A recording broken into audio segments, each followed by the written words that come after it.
now, babies. You know he went into the bathroom and rubbed one off with Lou. He was just so angry and frustrated after that. Yeah, Got me with my own fucking juju. I like when I can spin the Queen's Oh, top. yeah. Yeah, you did. Spin his own little web back at him. But that's neither here nor there. We're not talking Red Sox tonight. We will touch a little bit of Bruins, but why don't we say let's start the show, the Simple Mind Sports Show, the fastest growing New England sports show on iHeartRadio. Tonight, we'll be talking about a bevy of subjects, right? That means a lot. Thank you. But let's start with some opening takes, some blind opening takes, of which I don't have one yet. So why don't you go first? I don't have one yet. Why don't you go first? Okay, I'll go. The Bruins are going to be Bruins. The Bruins are going to be good this year. Many thought, including hockey guy Ray and the disenfranchised Bruins fan that is now a Red Wings fan, the Queen, Bill Gately. Many thought that this Bruins team was going to suck. They're not going to suck. They're not going to suck. And I told you that from the beginning. They brought back their old fucking centermen and Krejci and Bergeron. You've got too much talent in your top six. You've got enough in your bottom six. You got to survive your injuries, and they're going to be another first round, second round, middling exit team. But in hockey, things can catch fire, and they're going to drag you along with hopes, and then leave you disappointed at the end. Basically, like a Tuesday at Irene's for her. So that's the Bruins are going to be good. They're going to be exciting. They're going to win some games. They're going to get into the playoffs, and then inevitably they're going to come up short because they don't have enough high-end talent. But they're not going to suck. They're absolutely not going to suck. They're also going to be fun to watch. They're like offense, all go, go, go. I was watching the game last night, and it's not like the years of before with Claude Julien and Bruce Cassidy. It's actually Jean-Claude. No, but basically go, go, go. Who cares about defense? They want the defense to attack the net and all that shit. So it was fun to watch. It was a high scoring game. Yeah. Jim, the drinker Montgomery, he likes to keep it open, keep it loose, keep his scores up. The old check line, not the checking line. Let's get it. There's a Z in there. Check line. Pasternak, Krejci, and Zappe. They were making some things happen. So, and as long as they can stay healthy, that's gonna be all season. You got Marchand coming back a couple months. You got McAvoy coming back. They're gonna be good. They're just not gonna be good enough. Welcome to the existence of a Bruins fan, and their future is nothing. So we're just repeating the last 2 or 3 years over and over and over again until Bergeron decides to retire. Yeah. My opening take, Richard. Thank you. I believe Bill Belichick struck gold these past 2 drafts, as everyone in New England was saying that he couldn't draft anymore. He hit it out of the park. Cole Strange is looking like a Pro Bowl type guard already. I mean, that hole's gaping like Bill's mom's asshole right now. You can run anything through it. You can run somebody through it. That's why Ramadama Ding Dong was running all over the field against Detroit. You got Jack Jones, who it looks like a clear number 2 corner right now. He's having a phenomenal season already. You got Marcus Jones, who's returning punts and kicks and is actually gaining yards and not just fair catching everything he sees.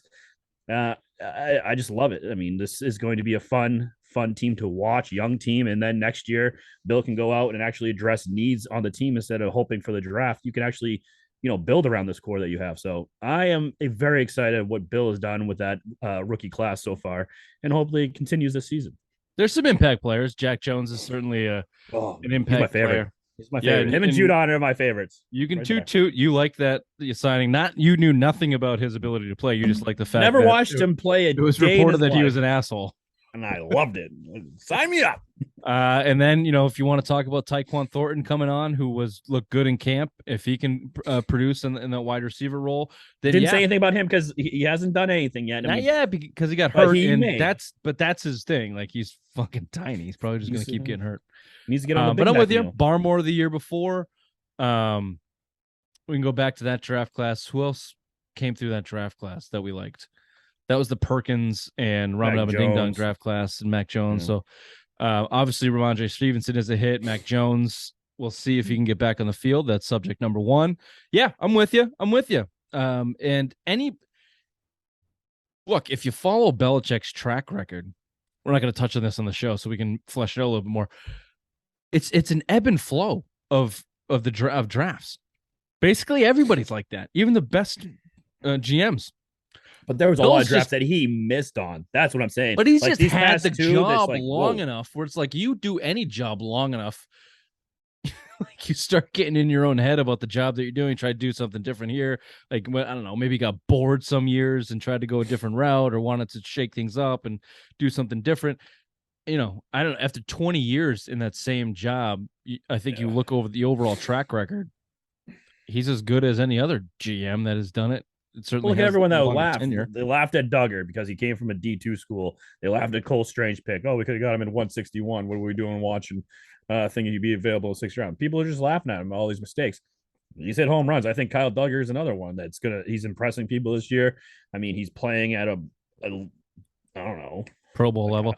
I don't want to say Pro Bowl because I don't. No one gives a shit about it, but it's an all-star level. Yeah, that's true. But for a guy that preaches value, the idea that you could have picked up Cole Strange in the 2nd round is very true. The idea that you could have picked up Kyle Duggar in the 3rd round is very true.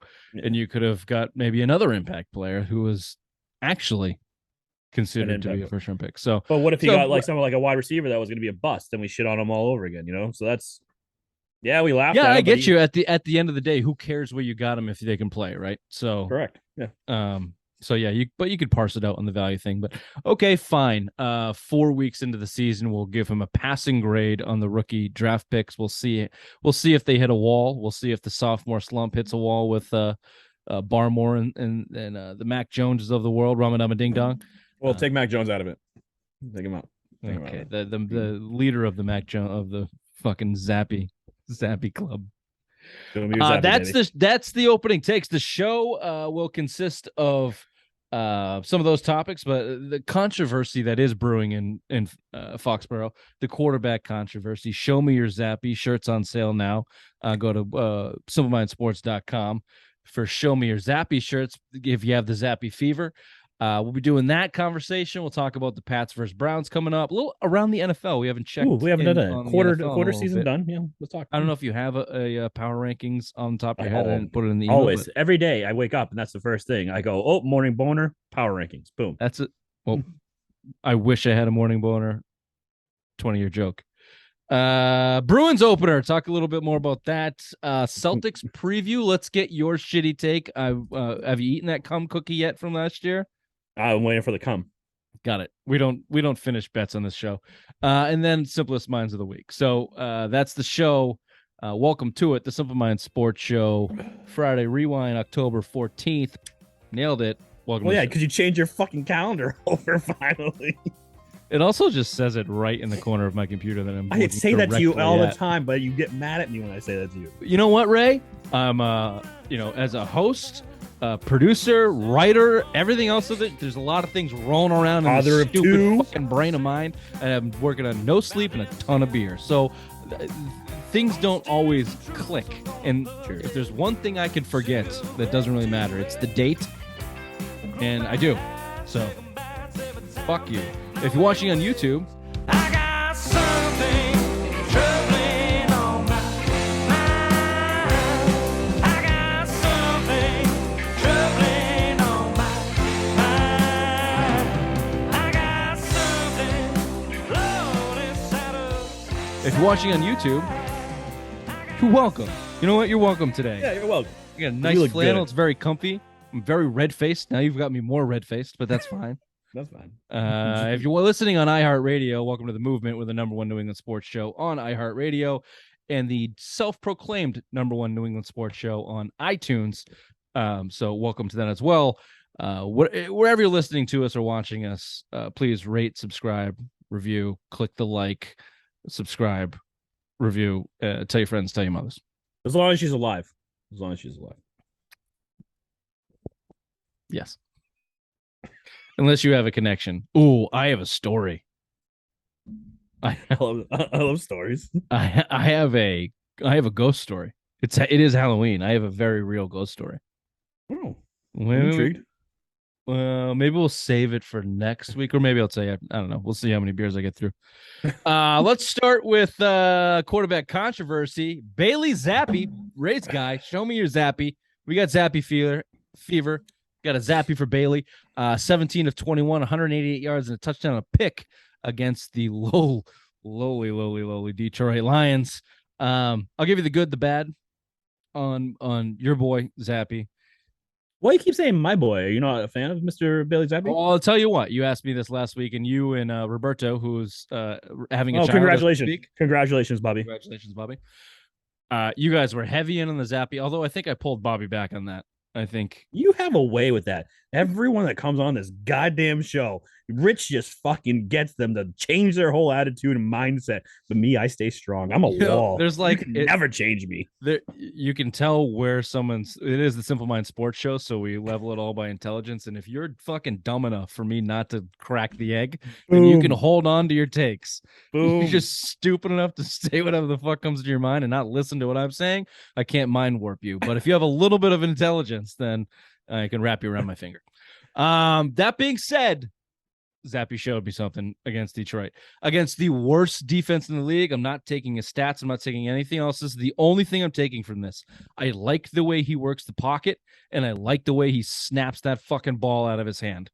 I like both of those things more than I like the way Mac Jones does it. That's about it. That's about it.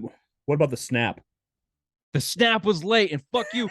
I don't know what professional it was, Bedard or I heard it too. Tommy like, Curran. Fuck. They're like, those either the tackles were leaving early or Andrews was snapping that late. I was dead on that. And anybody listening to this and watching that game, you saw it multiple times. Either Wynn or Brown was leaving early or the ball was snapping late. I wasn't calling that a Zappe problem. You guys jumped down my goddamn throat in the text chain. It wasn't shitting on Zappe. It had nothing to do with Zappe. It was the offensive line. Either way, he can shore that up a little bit as the leader of the team. As the leader of the team, I'd like him to work that up. The bad, look, his two biggest plays, the first one came against Hunter Henry, and the guy fucking broke his neck that was covering Hunter Henry. So T's and P's. T's and P's to the guy that snapped his neck standing up. And the other one, how do you do that? I don't know. I thought it was also weird that his dad and like uncle were on the field. Like we have an unidentified man running to the ambulance. We don't know who this is. They were in New England too. It's not like they were at home. Like they just ran on the field. Like that's my boy. Yeah, that's my son. I need that man. I need that man in the crowd. He needs to come with me now. John Q. the situation in the middle of the fucking Patriots field. Good movie. And then the other play, the Myers touchdown, was at the end of the game when they were literally playing fucking bagmen out there in the secondary.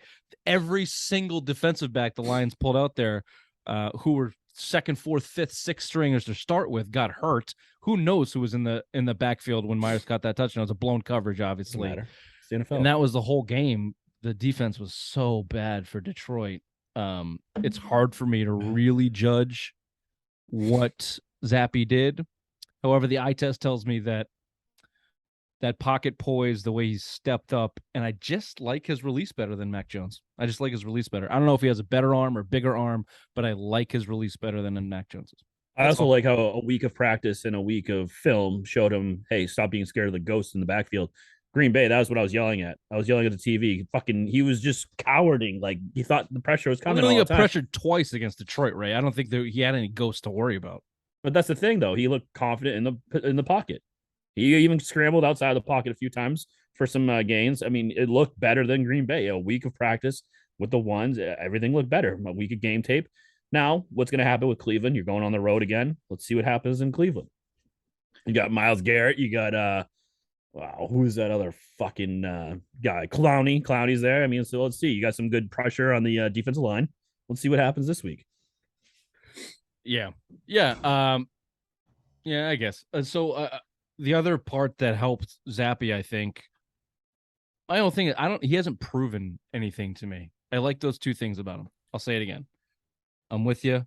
The stepping up in the pocket is not something I don't even think I've seen Mac Jones do. Like, I don't even think that's part of it. Like, he's great in the pocket. I like Mac Jones. He kind of moves and he does like the Dan Marino, Tom Brady kind of side shuffle stuff. But for young quarterbacks to understand that your pocket is closing behind you, not in front of you, and to step into it is a really good sign. I think I think it's a sign of an intelligent quarterback. I haven't seen Mac Jones do that a lot. Zappe was doing it all day on last Sunday. So that was good. However, he also had his running back go for a career day in Ramondre Ding Dong Stevenson, 25 carries, 161 yards, 6.5 per. They couldn't stop him. And that wasn't just the offensive line, which was a huge part. You're right. Trent Brown and Cole Strange on that left side. Throw David Andrews if you want. Those guys are fucking. They're open. We can run behind them. You can do anything. Yeah. And even on the right side, they were getting it. They were getting yards. But Stevenson put some fucking jukes and some moves on that I didn't know he had. Yeah, I didn't either. And he was catching balls out of the backfield too. Marshawn Lynch-esque, nice. if I dare say that. However, Marshawn Lynch is at. Oh wait, no.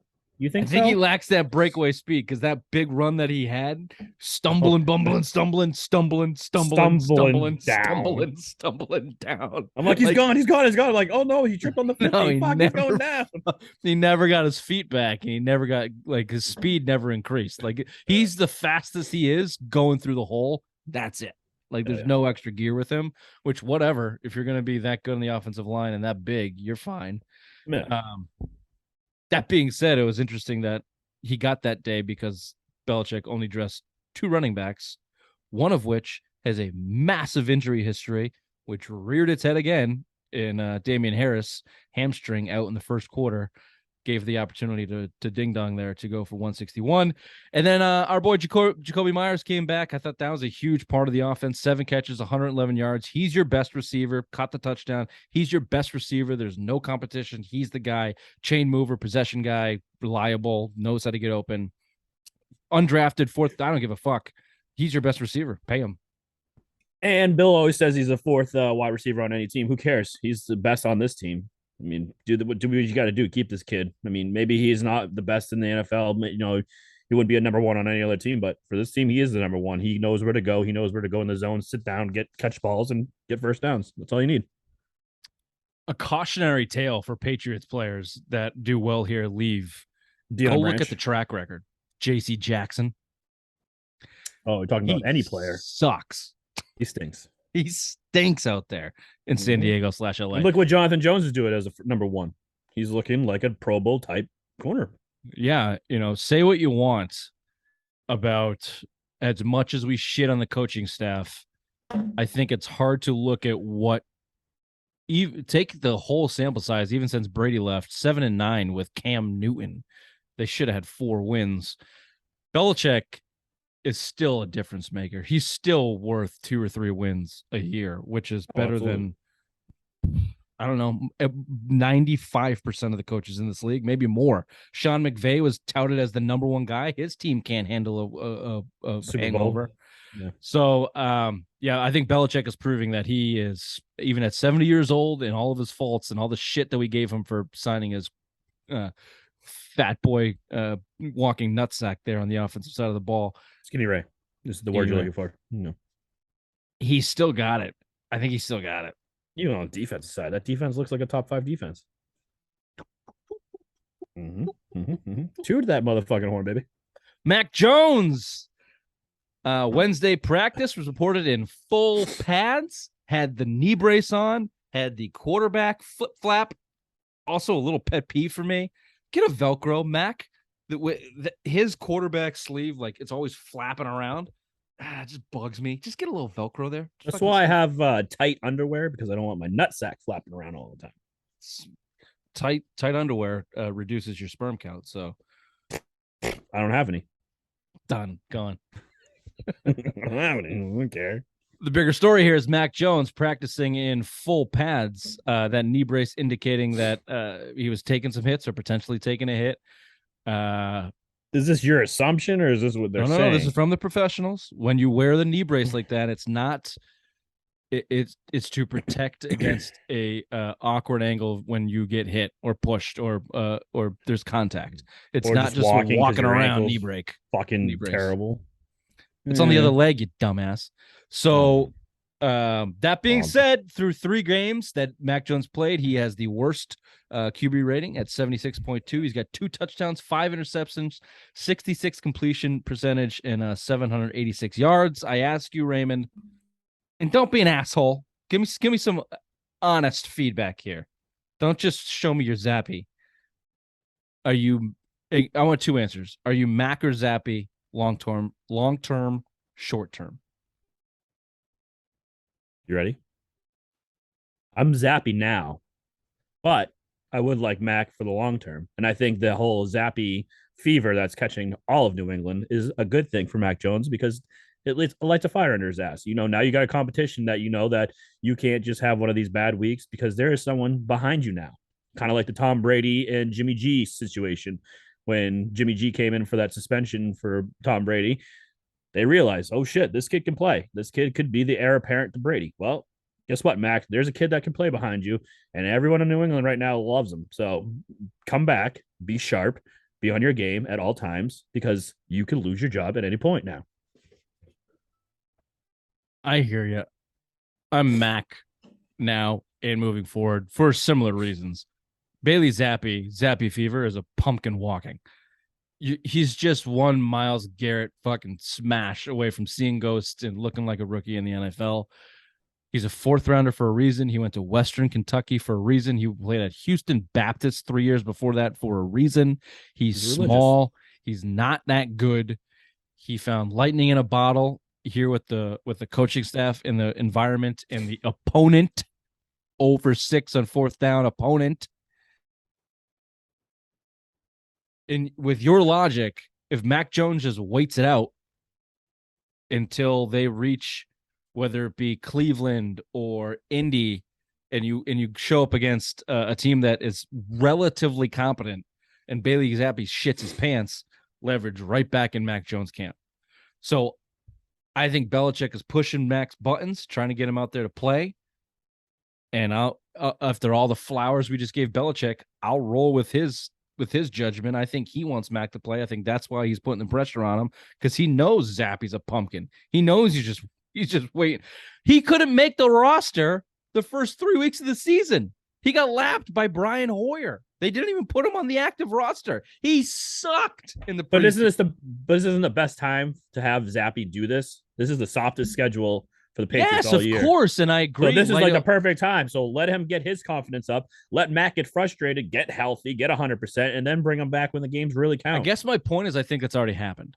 Like we had the report that Mac was pissed off watching Zappe have success in Green Bay. We have the report now that he's coming back in full pads this week. You mocked me last week for saying that was a good thing for Mac, but I think that's all playing into this. Mac Jones wants to get back on the field because he is feeling that pressure from the coaching staff, from his underling as a quarterback, and he needs to. And I think he's just a competitive guy. He wants to go out there and play. I believe that about him.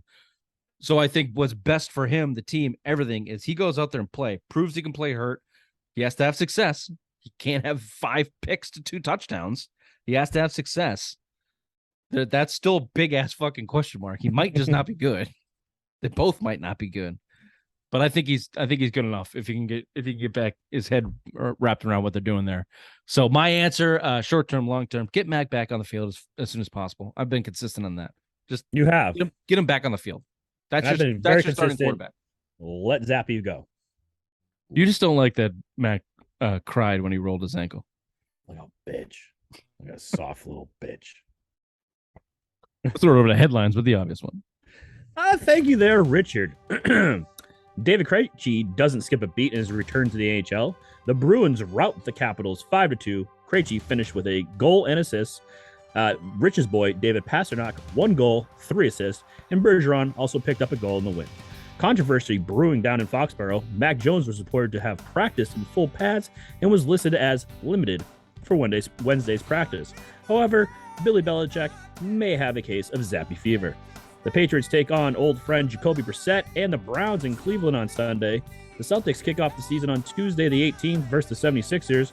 As of now, there are no sexual deviants on the coaching staff, just recovering domestic abusers and Mighty Mouse. The Celtics are the odds-on favorite to win the NBA championship at plus 550. Marcus Smart is still the starting point guard. Fade, fade, fade, fade, fade. In MLB hot stove news, Carlos Carrera opted out to test the MLB free agency as a top... Carlos Carrera? Opted out to test free agency as a shortstop on the market. Billy Bob from Queens Landing tells us the Red Sox ownership and management are full of shit in their pursuit to re-sign Xander Bogaerts. This has been headlines with the obvious one. Why are you fucking laughing?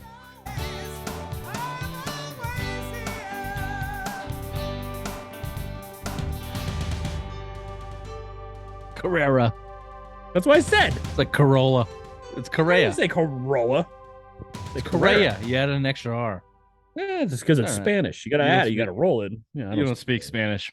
I'm French. It's fine. It's fine. Adam Corolla opted out for free agency. Yeah, he's going to get a big money. Yeah, he is. Sticking with some Patriots talk here. We didn't touch on the defense from that last game and moving forward. Top 5 defense, please. So you would consider them a hero. You don't put any of that Jared Goff as a zero talk on the mouth with that Lions Absolutely game. Not. Absolutely not. Fucking sucks, Ray. They were averaging 35 points a game going into this game, and the Patriots shut them out. No, maybe that's an eye test. That's an eye test. You're putting up points against every other NFL team who, at any week, you can win in the NFL, and you're putting up this amount of points, and then the Patriots shut you out. I don't care who it was at quarterback. You shut out a top 5 offense. That's a hero type position right there. The defense is heroes.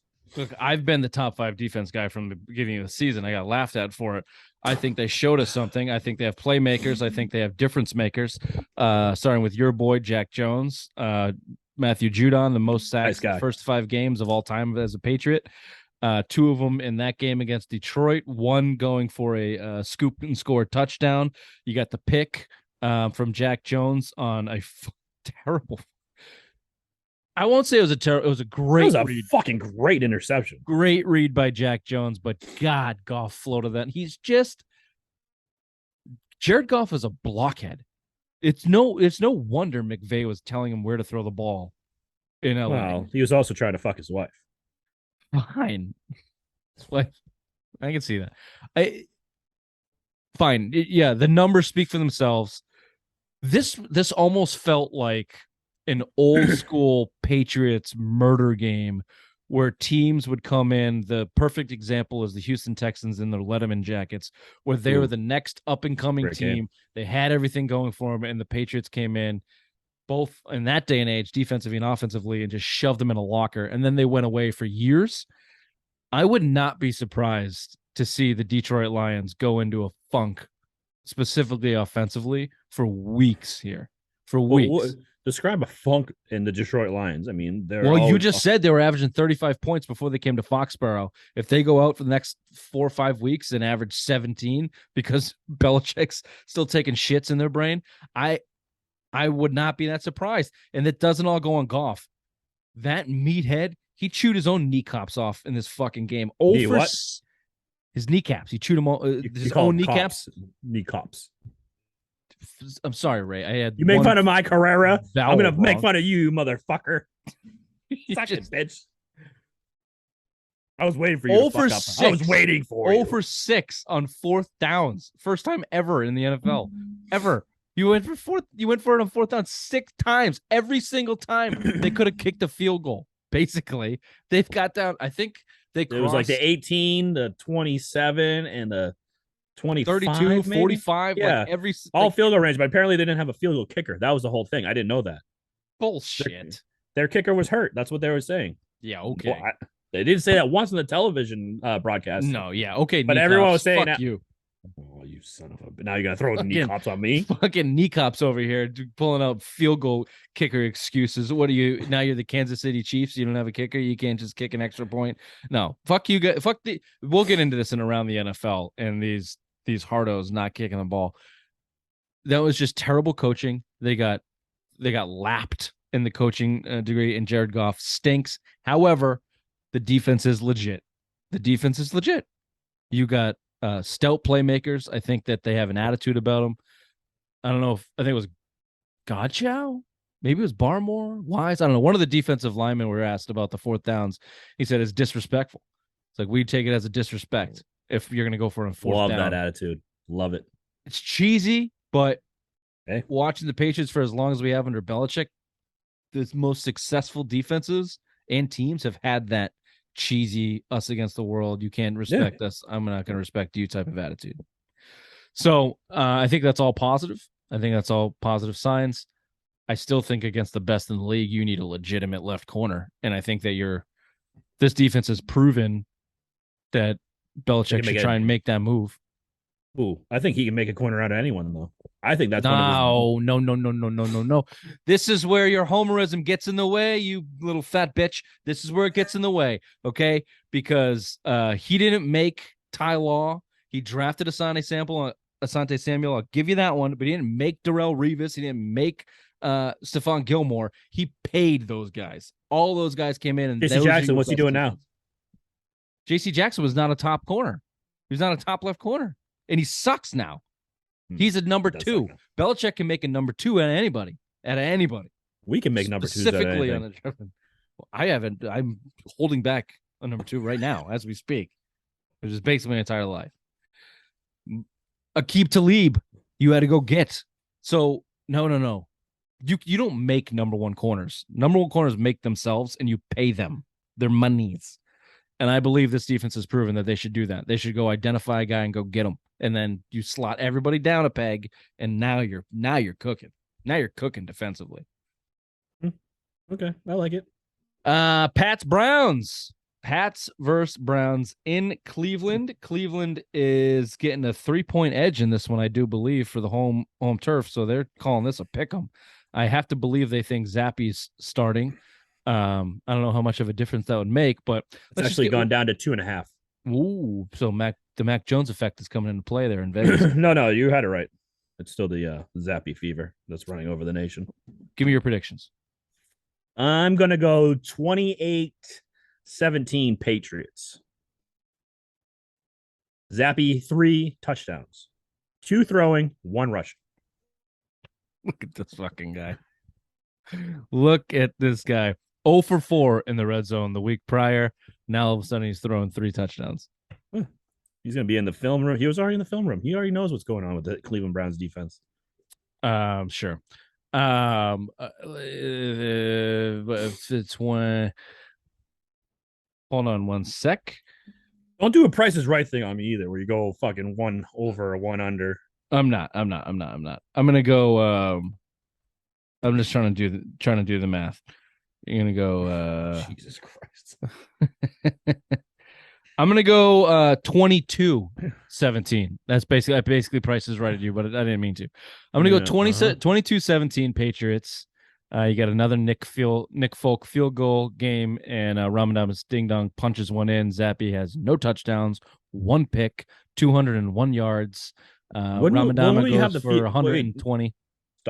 Stop. What will it take to get the fever for you? What will it take? Yeah.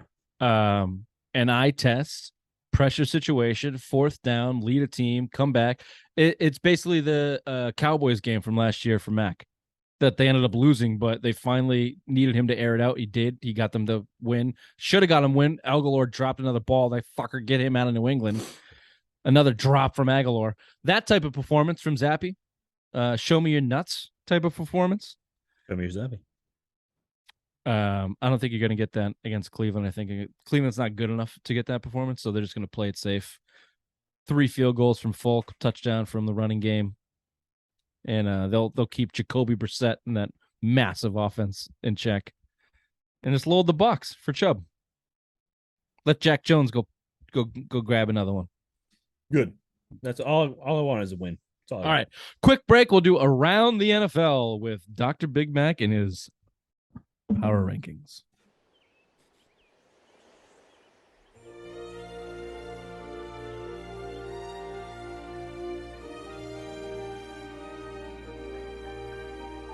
What? My beer is pretty warm. I had 3 laying out here. Now this is the last one. What is that skinny can? Joy. It says Joy.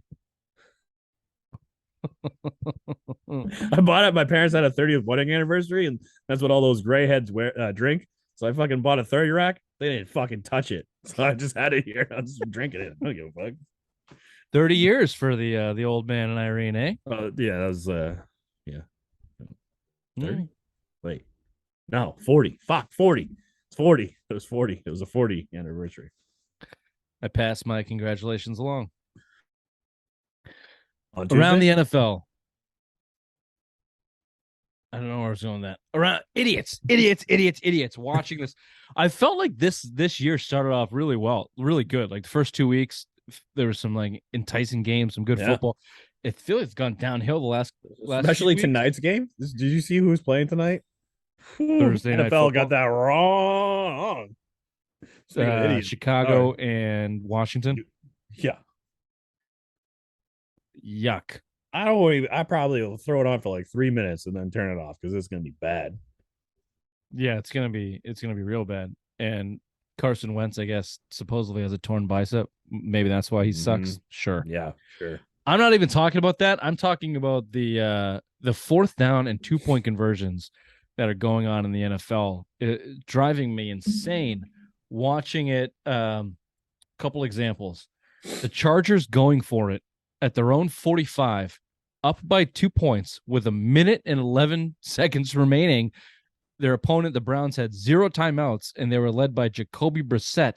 This doofus, Brandon Staley, who's gone for 4th down more times than anybody in the NFL, percentage-wise, by like 50 times, goes for it after a timeout. They first went out there. I thought they were going to try and get him off sides. Nope. Called timeout. I'm like, oh, okay, finally, maybe he learned his lesson. Nope. They sent him right back out there.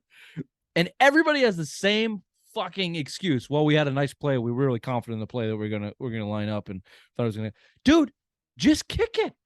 It's you're at your Pin own him back in the 20. 45. Fucking let him fucking try to do it, dude. It takes a field goal. They should have lost the game. Cleveland gained the yardage to kick the field goal. Their rookie kicker can kick it from 70 yards. He just can't get it through the uprights. He missed it wide right, like he did 2 or 3 kicks in that game. He should be fired.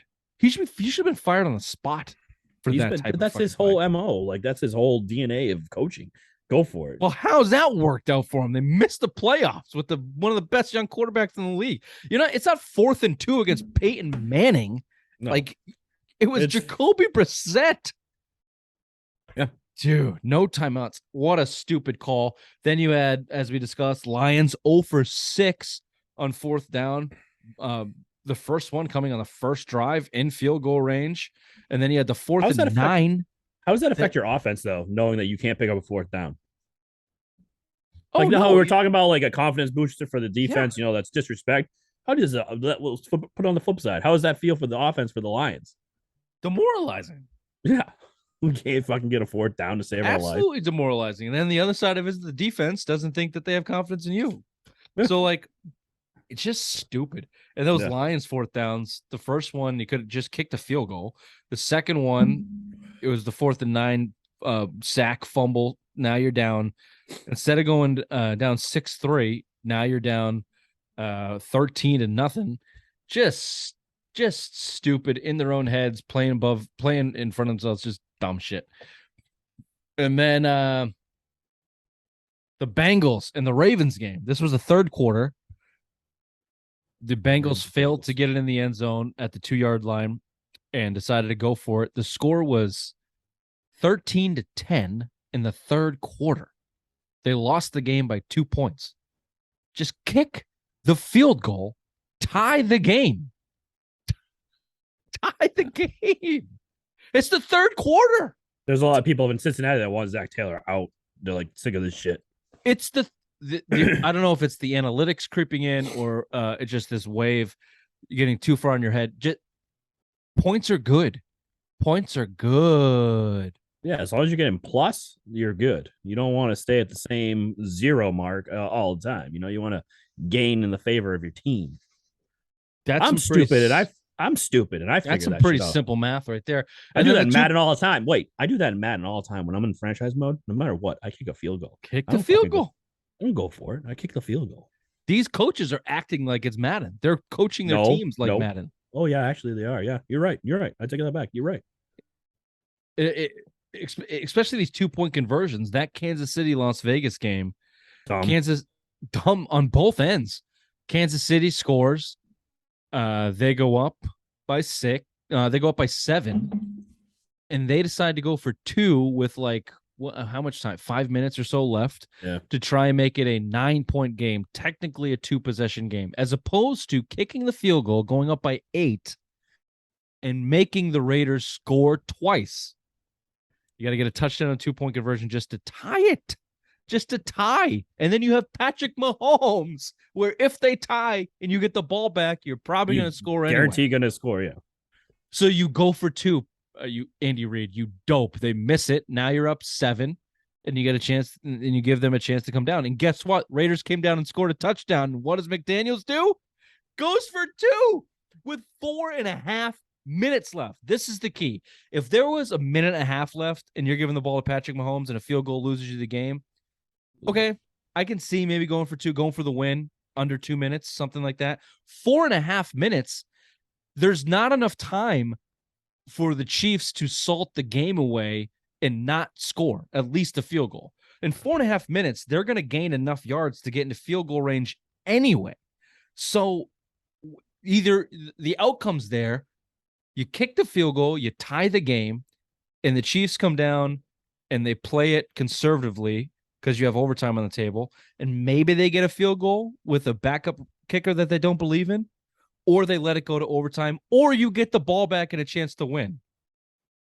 The other scenario is the same exact thing, except now you're losing. Now you're losing. And they can just go down and kick a field goal, and now they're up 4. It made no sense. It made absolutely no sense.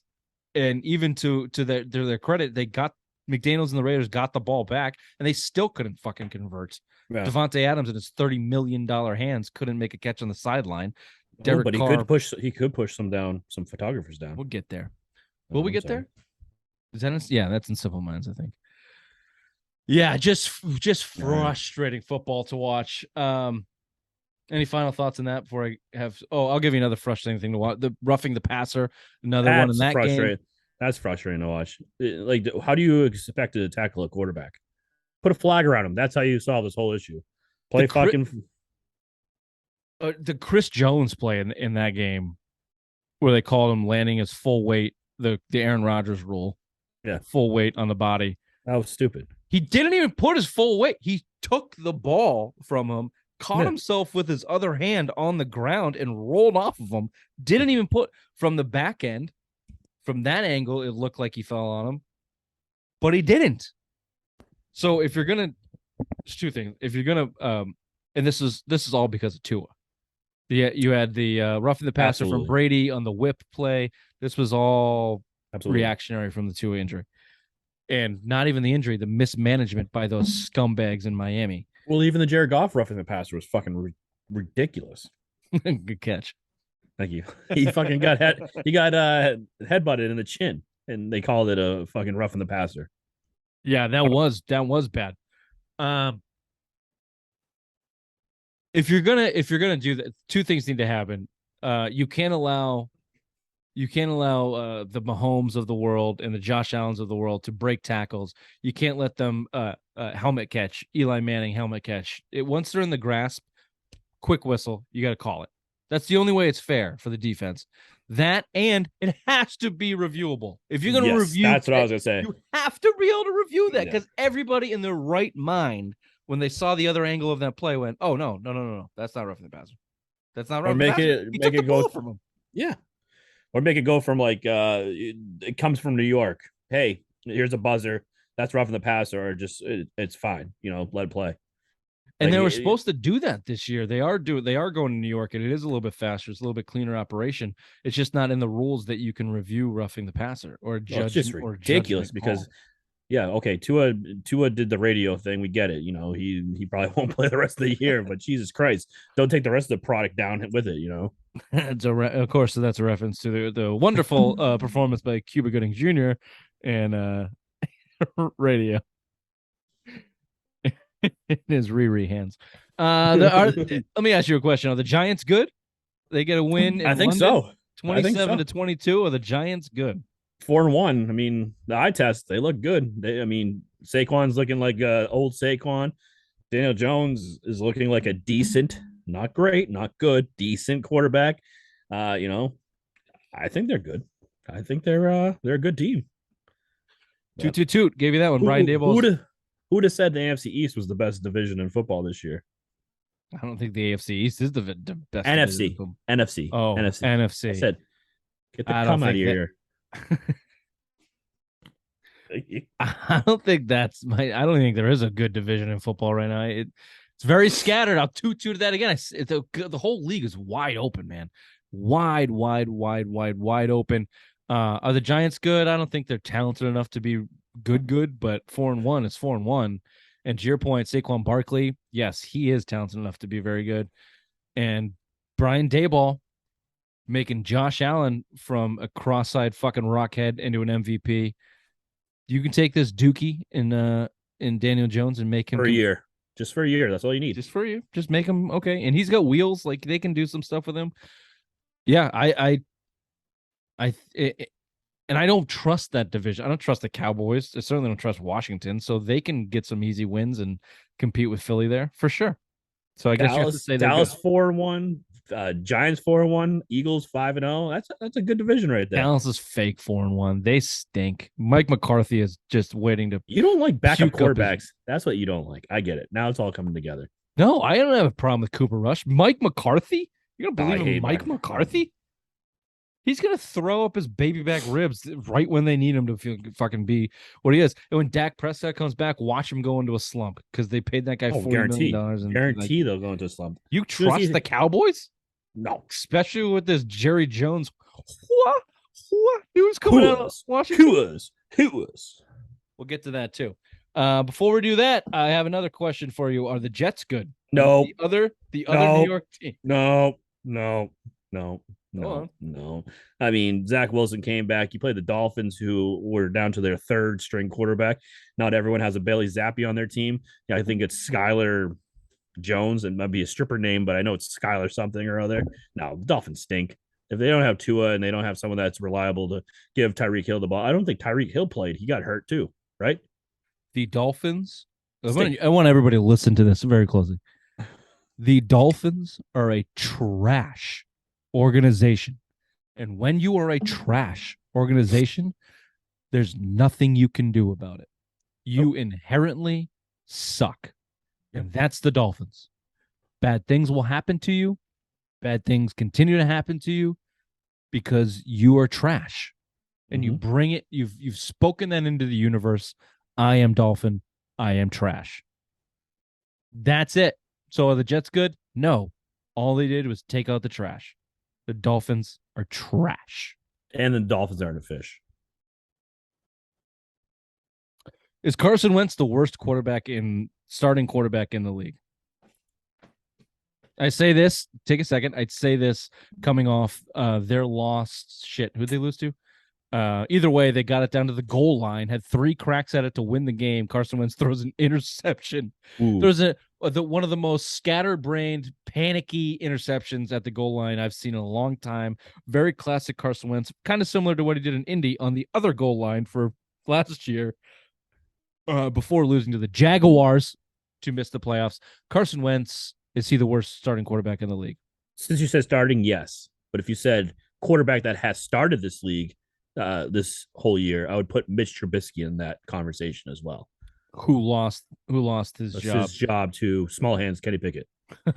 I would even put Carson Wentz worse than him simply for the fact he makes $30 million a year. It's the idea that he has the skills to do it, and he makes some throws. You're like, holy shit, and some plays like, and then he's so bad when he needs to be good.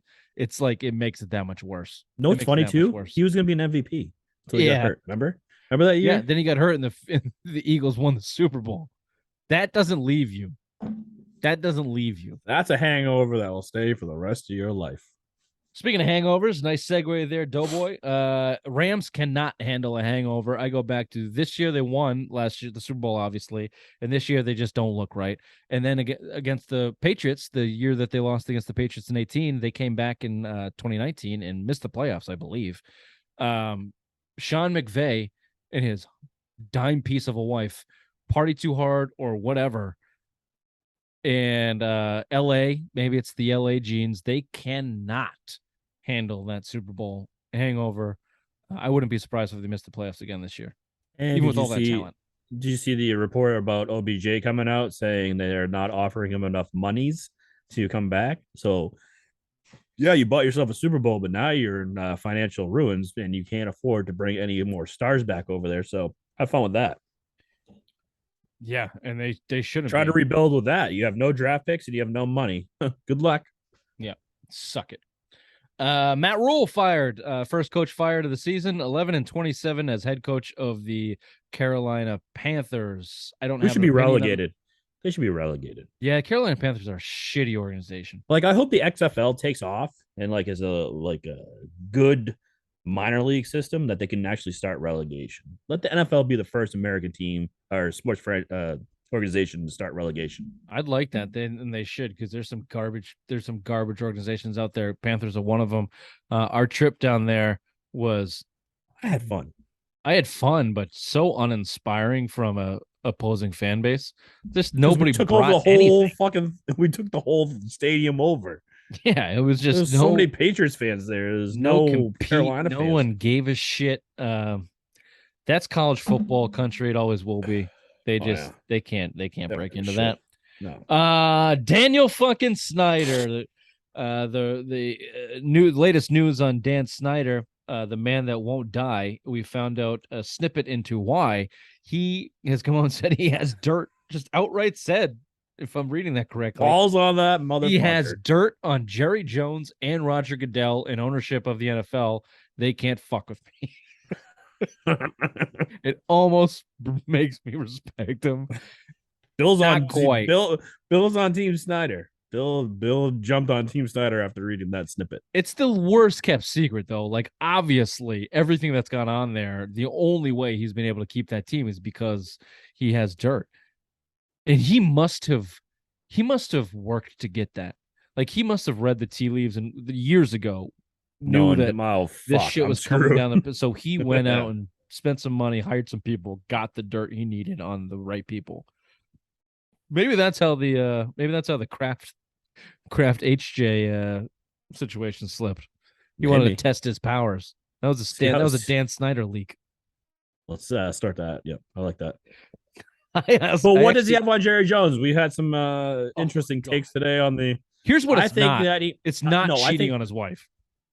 No way, it's that. You don't think Jerry Jones is banging his daughter while his son-in-law watches and jerks off?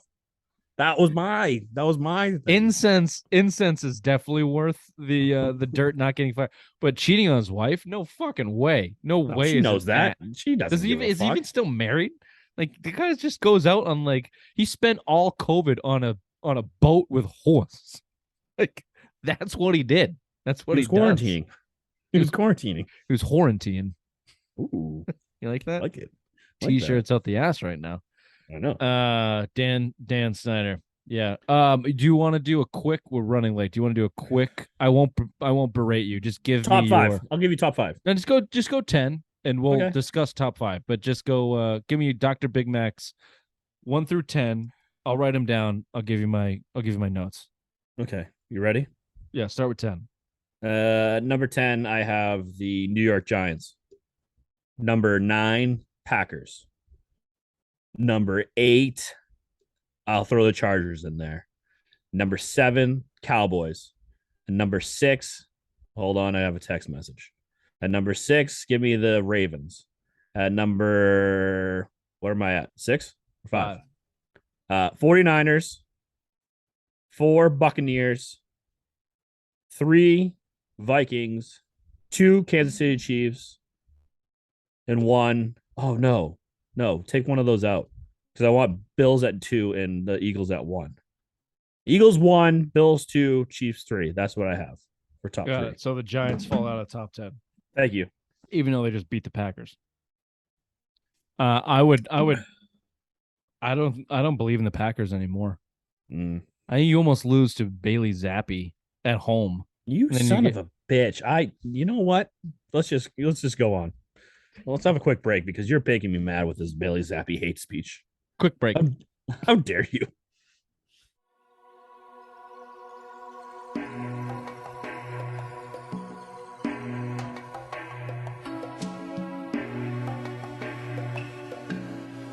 Sorry, I don't have a Zappe right now. I don't have a Zappe for you. Okay? I don't have a full-on Zappe. I do. It's nice. It's nice. Someone call it a chode, but I call it nice. What a chode. Guess they're using chode more again. Right? It's a good word. It's a good word. Cunty chode. Place. We got to read that back. There was a couple T-shirts there. Well, we're not going to read it back. We're going to listen back. Listen back. We're going to listen back. What'd you call it? I don't remember what I said. Knee cop. Knee cop. The old knee cop. Knee cop. He's out there serving justice on people's knees. Yeah, the knee cop. Tonya Harding, first knee cop.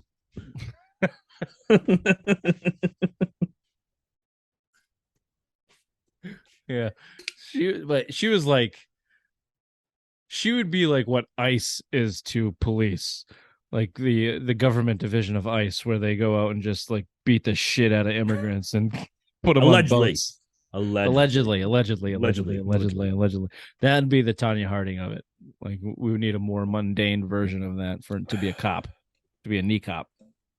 A knee cop would be out like, if someone had some like real gross shitty knees, and a woman Nardone. like if Nardone was not covering up those knees, this is like getting like some Muslim shit, then you'd have to like. She never covered her knees. She to... always covered her knees. She always had those long dresses. She had the knee brace, so she would pull it up. She'd pull up her dress, and then she'd pull up her knee brace. Yeah, if you're wearing a knee brace, knee cop. Like you need to be issued a citation. Yeah, no, I don't need to see a visible knee brace. No. But do you think how does it work for like our girl Noelle Lambert, who doesn't have a knee? She's out there just flaunting titanium. Like knee cop is a tough spot, isn't there. She? That's a knee, isn't it? Oh no, it's up. It's past. I think she's at her thigh. Yeah, she's doing well in Survivor. I don't know if you've been watching. Everybody, we are team #Noelle on that. Absolutely. Survivor Escape. But back to Nardone real quick. Do you think she had a knee brace because of those war hammers she had above? It didn't help. It certainly didn't help. I mean, it starts in your back, and she didn't wear a bra. Everything's related, Yeah, no support. You start losing the back, and then it all trickles down. You go to the hips. So it starts to the neck, to the back. Did it go down to the pussy and her crack? One will never know without interviewing her. Insert McPhee rendition. Bruins have a season opener win against the one-time rival, the one-time hump that were the Capitals. Could not ever get over Brendan Holtby in that team. Not the case anymore. 5-2 win. He's not there. He's not there. That's how that works. 5-2 win over the Capitals. Krejci and Pasternak in that check line looked awesome, shall we say. Hall suited up, which was actually surprising to me. I haven't been paying. And he scored. He got a goal. They were saying he was week to week to start the season, and he went out there and had a game. He's not a pussy. He's not like a quarterback that's crying over my ankle. Oh, look at this guy. He's got 4 lukewarm, milky ultras in him, and he's getting all sassy now. Show's almost over. He's bringing the heat. I talked about this in the opener, playing a much more open game. We saw some breakout goals for the Capitals based off of the check line's offense, not kind of holding serve. But Jim Montgomery, the drinker, as I have dubbed him, the drinker, is okay with it. That's the game they want to play. It's a nice soft landing for his players when they fuck up. So good for them. Good for him. They got the win. Should be fun. Allmark looked good in net. He got the start. Swayman. I think they're going to bounce back and forth for the first 4 games here. Expect that for the rest of the season. Why? Well, he looked good. I mean, he looked good. I understand that, but why wouldn't you have a guy that's... This is their philosophy. This is Sweeney Neely's philosophy. They did it with Tuukka. This is what they want to do. They want to have a 2-goalie system. Or is it because they're paying Allmark out the ass right now, and they need to have... They might want to try and make that worth it. Also, Can I just throw something out there? Please. Typical Bruins. Can't play 3 periods of hockey. That second period, atrocious hockey. That's when the Capitals actually made it a game. Scored 2 goals. I was like, fuck, here we go. All over again. They need to learn to play 3 periods of fucking hockey and not give up on 1 period. That's what they did all last year. Maybe the drinkers' positive Kama Sutra vibes can get them excited in that first intermission. But you're right. It always felt like at an intermission, that first, like it was just, they've come all flat. They forget what they're fucking doing. Yeah. Yeah. Well, what do you pin that on? The Bruins and specifically Bergeron get so much ball washing, especially in Boston, but nationwide, for the leadership that's in this clubhouse, starting with Patrice Bergeron. You bring Krejci back. Marchand's not there, but he's a part of, you've had a solid core there for 15 years or whatever it is. Yeah. And that's all about the change. And your new core is McAvoy. I'll throw Lindholm in there at 28 years old. He's here for 8 years. Yeah, Charlie Coyle, who's here for another 4 years, I think. Taylor Hall, who's here for another few years. None of these guys are young. Say it. Say his and name. The great David Pastrnak. I was going to say him. I was going to say Jake DeBrusk. Oh, Jake DeBrusk. Yeah, that's where I thought you were going with that one when you said the great. Say Swayman. Swayman. Marchand's still here for a couple more years, but he's getting old. Jake DeBrusk, no, I don't believe. I would not put him in the leader category. Not even close. But David Pastrnak absolutely has to be. He's been a top 5 goal scorer in this league over the past 6 seasons now. And obviously up for an extension, playing on the last year of his deal. All the rumors coming out now, it's looking like an 8-year, 10+ million, maybe 11 million. That's what they're saying, 11. Confirmed more than McAvoy, who's 9.5, 9.6. So you're looking at 10, 11. Pastrnak has said he wants to play. The Bruins have said wants to play in Boston. Bruins have said they want him back. All signs point to they're all on the same page. However, we don't have a signed contract yet. 2 questions. Why? Who's holding that up? I have an answer for that. And 2, are you on board with signing him? You may be surprised by my answer. Go ahead, Hockey Guy Ray. He's the reason why it's not done yet, because I think he's driving up. I think they said 10, but he wants more. So he's the one that's holding up this contract. And yes, build around him. Why not? There's not a lot of young players in the league that you can get on this team, so why not? I'm with you in both cases, a little bit different. It's Pastrnak holding it up, not the money necessarily. Bergeron's retiring, Krejci's retiring, Coyle stinks. You have nobody else. You're talking about the center position that's not going to be able to. The center in position for a shoot first right winger who can't do anything else. Basically, they shoot. Marchand's 35, had both of his fucking hips. Both of his hips replaced. He's your other winger on that top line. Yeah, I'm thinking David Pastrnak wants to know who his centerman is going to be, and Cam Neely basically said as much. So here's what they're going to do. They're going to have to sign. They're going to have to probably wait till the offseason, sign themselves a top-end centerman, and then sign Pastrnak. Can they afford or that? Talk him into that they're going to spend whatever they need to spend to bring in a guy to play next to him. That I think that's what's holding it up. And then would I?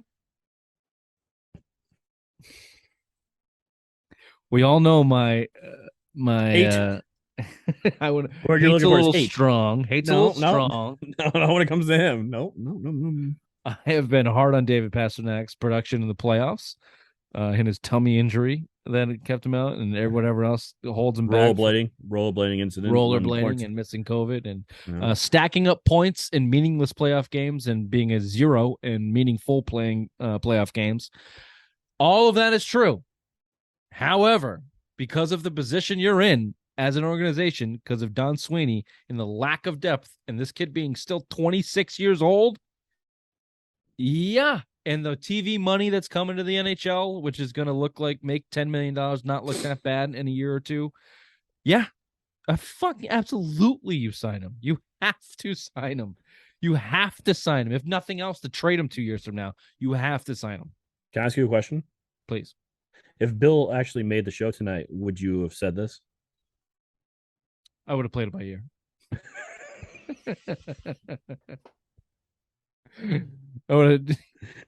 Afternoon delight. We'll be right back.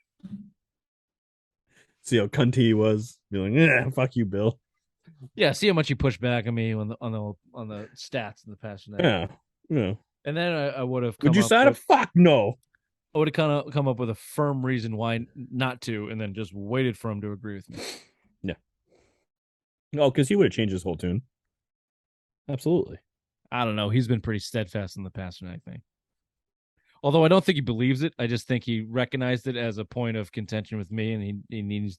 I don't think he actually believes in Pasternak. I think he has the same viewpoint as all of us. As everyone who's watched him play. He kind of turtles in the biggest moments. Yes. He doesn't elevate. Can't miss that. He's no Bergeron. He's no even Marchand is no Bergeron. They're no Krejci. They don't elevate their team. Marchand has now. Marchand has gotten to that point, but for years he didn't. Yeah. Pasternak doesn't elevate his team, but he's 26 or whatever. So there's time. There's time. There's time. Sky rockets in flight. Afternoon delight. Whoop. You guys have it, I think. Afternoon delight. I don't know, Ron. That sounds kind of crazy. From one winter sport to the next, Celtics preview. Let's keep this brief. I don't have anything specific I want to talk about. I just want your predictions for the season and where they're gonna end up. So give me your top 4 or 5. Give me your top 6. Round out the East. Who are the best teams in the East? And then inevitably where do the Celtics fall? We've done this every year on the show. Famously, you were proven wrong last year where you thought they would be a 10 seed. I told you they'd be a top 4 seed. And the bet was a cum cookie, and I have yet to deliver the cum. I have the cookies. You don't have Very good. Very good. So what's your prediction 4? this year? Top 4? Give me your teams. Give me your top. Give me the East. What does the East look like to you? It's going to be the Heat, Celtics, Bucks, 76ers, and Nets. That's what I think. Those are the teams that are going to compete for these. So you don't give any credence to DeJounte Murray and Atlanta and Trae Young. No. I'm trying to think anybody else that might sneak Cleveland. in. The Cleveland team is getting a big hype. Nope, I don't think so. Kevin Garnett has Cleveland as a top 4 team, not the Celtics. Kevin Garnett's an idiot on that fact. I don't understand. I'm gonna beep that. I said I'm gonna beep that. We don't need chapter 1 coming in here and murdering. Gotcha. Gotcha. I like Spider. I like Devon. I like Mitchell, Donovan Mitchell. I think they are not a good team. They have too many guards on that team, which could come back to bite them. And the East is tough. I think you're right. And Milwaukee is going to be right there. I think the Celtics are going to be right there. Heat are always good. The Heat will be right there. 76ers are a coin flip. I have no fucking faith in the 76ers. They will do what the 76ers and Doc Rivers always do, flake out. And I have no faith. Zero, none. Look at me while I say this. The Nets are a fucking dumpster fire. They always will be. Kyrie Irving is a bum. That video that was out on ESPN is so beautiful. Perfect. So what a piece of art. They pan the camera across the entire Nets team on an outdoor court in Brooklyn with their fans. The first thing you see, Kyrie and KD clapping it up, and it all looks good. They're all chumming it up, and then you dive a little bit closer, and Ben Simmons takes a little jump shot, air ball. He's been working on that, hasn't he? And then you look a little bit closer, and everybody's wearing their jersey except who? Kyrie Irving, the only motherfucker not wearing his jersey, and the only guy asking for, demanding the camera stay on him the entire time. And then in the background, you see another role player miss another fucking layup, and Kevin Durant looks disinterested in the whole thing. What a microcosm in 1 30-second video for that team. No faith in them. They're talented enough. They could land maybe in the top 5, but the Milwaukee's, the Bostons, even the Sixers, the Heat, they're just better. They're better and tougher and bigger and stronger, and they will bully the Nets out of any type of contention. Yeah. About to find out on Tuesday. Sorry to cannibalize your take there, but no. Fuck Kyrie Irving. Fuck Kyrie Irving to the fucking moon. I threw that out there because I knew that would spark a interest in you of some hate speech on Kyrie Irving, so I enjoyed it. Continue. No, but that's the East is stacked, but I think it's going to be the same players that are in there every year. You got Miami, who always is in there, even though they don't have a true big 3. They got Jimmy Butler, and they just build around that. And then you got the Celtics. I'm just interested to see what they do this year because, they're not on favorite to win. Last time that happened, they fizzled out, with Gordon Hayward breaking his ankle, Kyrie Irving getting his deviated septum worked on. So now that you got the pressure back on, let's see what they can do. I'm with you. Yeah, I think it's going to be a gaggle to finish on top of the East, similar to was last year. I'll tell you where I got him. I got him finishing. It's hard for me to say they get back to the finals confidently. I think Milwaukee's a problem. I think if Middleton was there last year, they wouldn't have beaten him. Nope. So Giannis is a fucking beast. And I don't look, season starts Tuesday. Let me get a month or two of watching Tatum. As he made the leap, I've only watched a half of preseason basketball. In that half, doesn't count. Yeah. I hated the way he was playing because it was the same way he played last year, which is what got him in trouble against the Warriors. It's so easy to defend. If you start your offense 30 feet from the basket, it's easy to defend. Yeah. I think Jaylen Brown's going to make strides. I think Brogdon's going to be a big improvement for him. You're missing Robert Williams for probably 2 months at least. And then you got the whole sexual fucking deviant thing to deal with, which I think might be in their favor if they actually like Joe Mazzulla. They'll rally around. Sounds like it do. The Jays like him, so they could actually rally around him. And then you have the Marcus Smart quagmire that never will go away. So yeah, big question mark. If you ask me for a prediction, which I asked myself, I'll say they fall short in the Eastern Conference Finals to the Bucks. Where do you finish seed wise? I don't know. I can see. I say 3. I'm going to say higher because I can see Milwaukee taking their foot off the gas and being confident going in as a lower seed. I can see Miami doing the same thing. I can see the Nets doing the same thing. I can see the Sixers and Celtics battling out for a top spot as kind of a younger squad wanting to keep their foot on the gas to prove something. So I'll go 1. I'll go they underachieve as the 1 seed and lose in the Eastern Conference Finals on the home court, Game 7 to the Bucks. Brutal. Right. I see them 3 seed and going to the finals. Winning? We'll talk about that later. Okay. All right, we're late. Simplest Minds of the Week right after this. Are you stupid or something? Honestly, as stupid as stupid does. I think we touched on this. First guy is that, well, you tell me where you. So the incident between Davante Adams and the cameraman. I'm going simplest mind, cameraman. I'm going simplest mind, wishing it was fire tag. No, because he sued. He's going to get some money. What an asshole. But still, he looks like an asshole, so why not? On what national a litigious fucking asshole. Yeah. Like, you just fell. He claimed whiplash and concussion. His head didn't even move. Did he do this? He's on. He didn't do the radio. Then he didn't get a concussion. If he didn't do the radio, then NFL. No money. NFL doctors will let him back in. Yep. We already talked about this. No need to rehash it, but I will. The Nets, whoever is handling the Nets social media and released that video of Ben Simmons airballing Kyrie Irving being another diva and just the hilarity that ensued with that Nets video, you're an idiot. How do you not edit that? Make the ball edit go in the hoop. Exactly. Wasn't even a good airball. Like, it was bad. He didn't hit a thing. I watched it 1,000 times. It makes me so happy. His like release is just cockeyed. Like his wrist goes out. Like he can't shoot. He can't shoot. That guy's gonna collapse into himself mentally less than halfway through the season. What's our He doesn't finish the season. No. What's our dumpster fire date for the 2022-2023 Nets? January 1st. I'm going January 1st. January 1st. That's a good one. January 1st is a really good one. I'll Price is Right you. Damn it. Should have made you go first. Yeah. Somewhere around Christmas.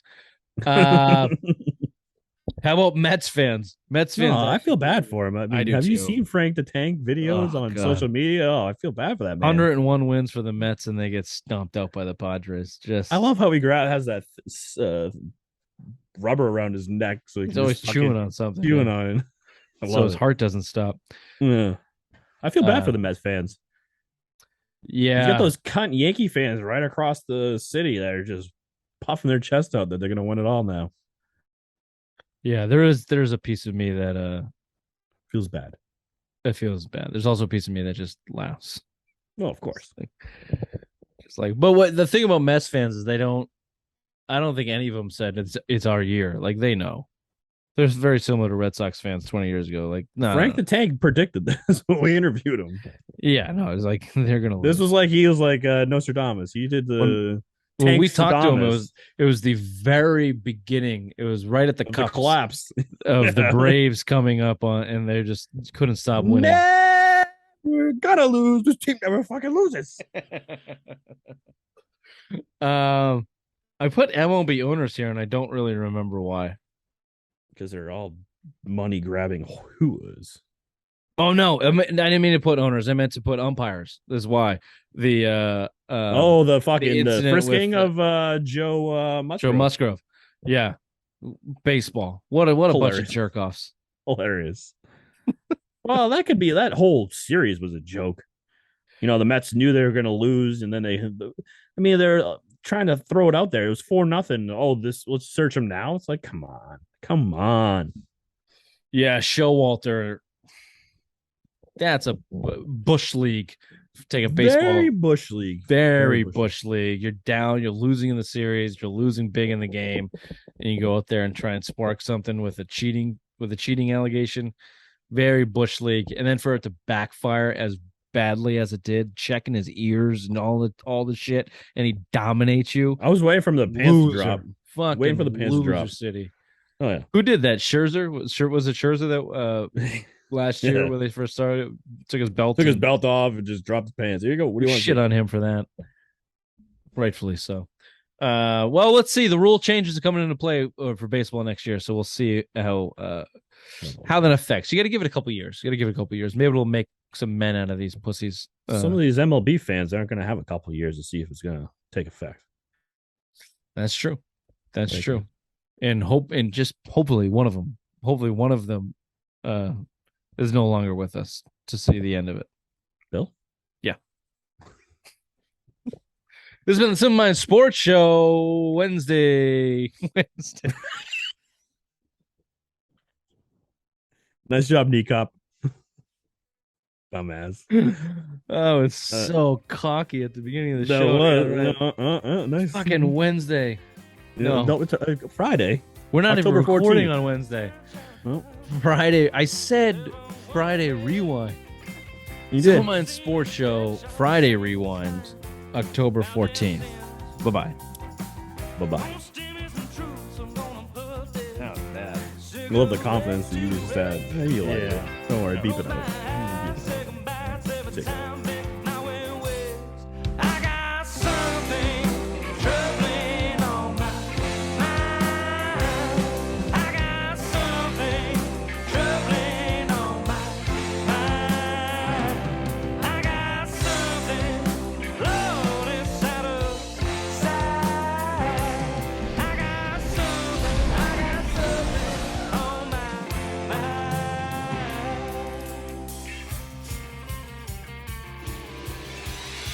Marty! You've got to come back with me! Where? Back to the future!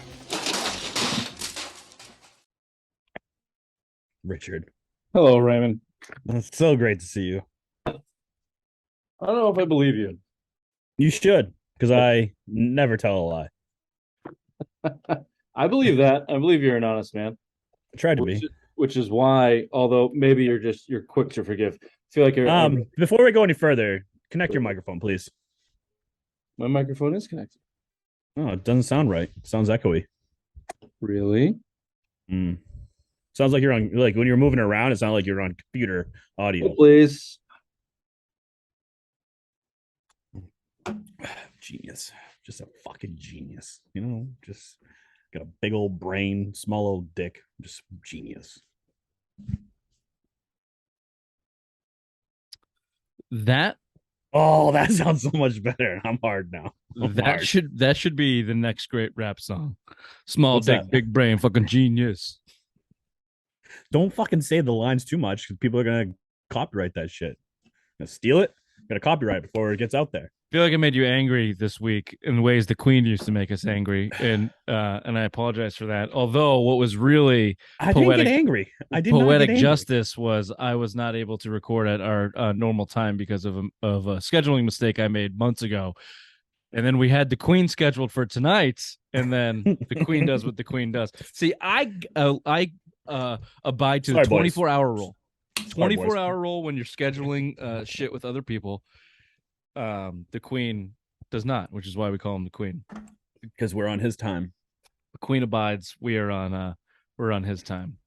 So I hope him and Lou are making magic in that factory. So the thing that I wanted to say, he was texting nonstop. Once you got talking about baseball, it was like nonstop baseball talk. It's like, you have a fucking project. Why don't you shut the fuck up and go do it so you can come on and record with us tonight instead of talking about why Chaim Bloom sucks as a GM and he's going to ruin the Red Sox.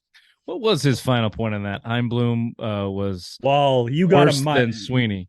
You got him mad because you said you always pay for a generational talent, a homegrown talent, and that just fucking, he went into the bathroom and rubbed one off with Lou. He was just so angry and frustrated after that. Yeah, got me with my own fucking juju. I like when I can spin the Queen's top. Oh yeah, you did. Spin his own little web back at him, but that's neither here nor there. We're not talking Red Sox tonight. We will touch a little bit of Bruins, but why don't we say let's start the show, the Simple Mind Sports Show, the fastest growing New England sports show on iHeartRadio.